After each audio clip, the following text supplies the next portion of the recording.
little cable. Get it today. Let me show the first sketch I drew for Donkey Kong.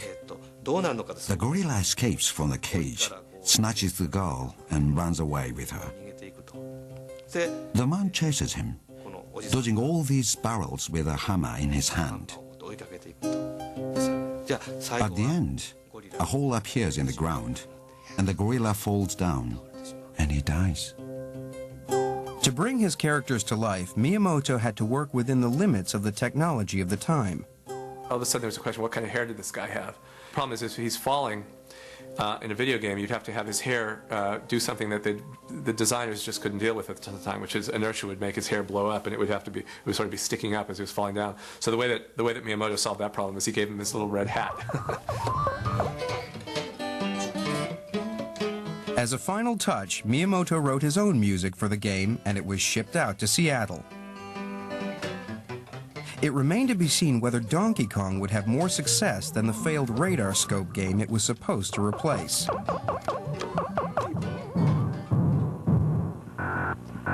People in America saw this game and thought that the Japanese, their Japanese counterparts were insane.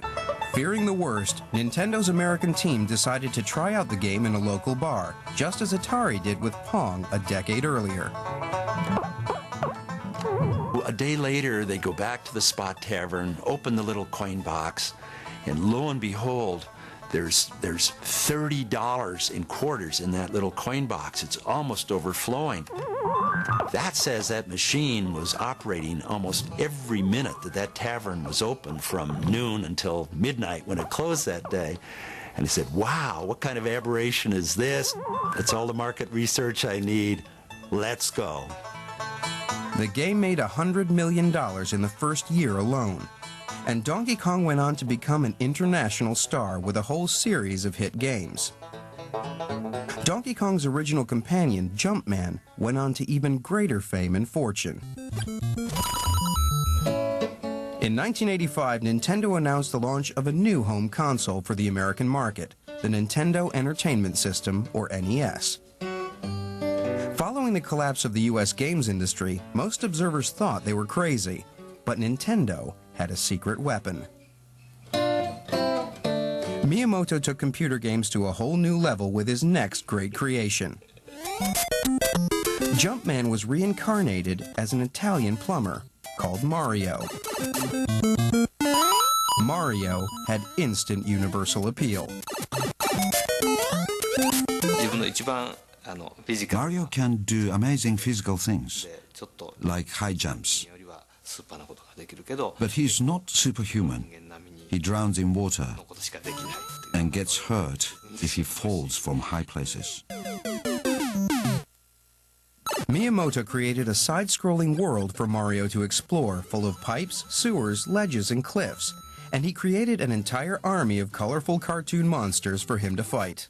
He was making these wondrous universes that it was like falling through the looking glass.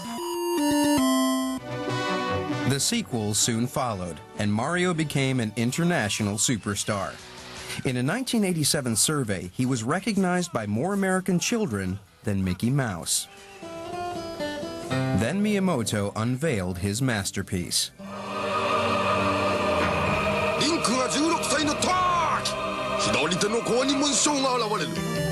Nintendo released the first of a series of games that has been widely acclaimed as the greatest games ever made, the Zelda series.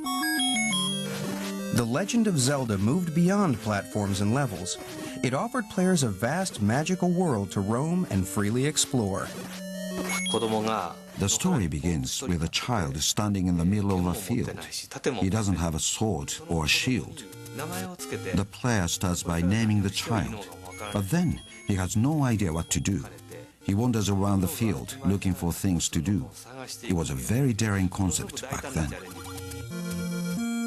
Zelda was inspired by Miyamoto's childhood wanderings in the countryside around his home. I walked up into the mountains, through woods and a rocky space, and finally I came to a big lake.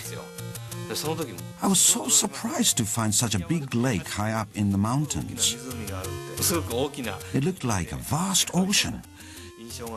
This image is used a lot in Zelda. I provided lots of different items to discover in Zelda. These items are there to help the hero grow from a small child to accomplished adult. When the child grows up, the player thinks, I used to be scared of this, but now I'm very strong. That's the kind of game I wanted to make. Taking over 100 hours to play, The Legend of Zelda perplexed, fascinated, and consumed players all over the world. It was a sensation that broke all the rules and defined a genre that has dominated game design ever since. By the end of the 80s, Nintendo sold over 30 million NES consoles, hundreds of millions of games, and it held an extraordinary 85% share of the entire world games market. Nintendo became the ultimate boss of the game industry game.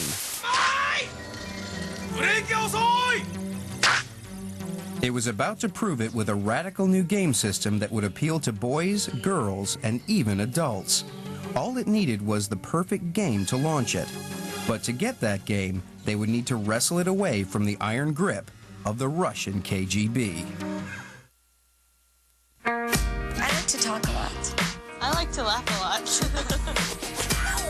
In motorcycle history.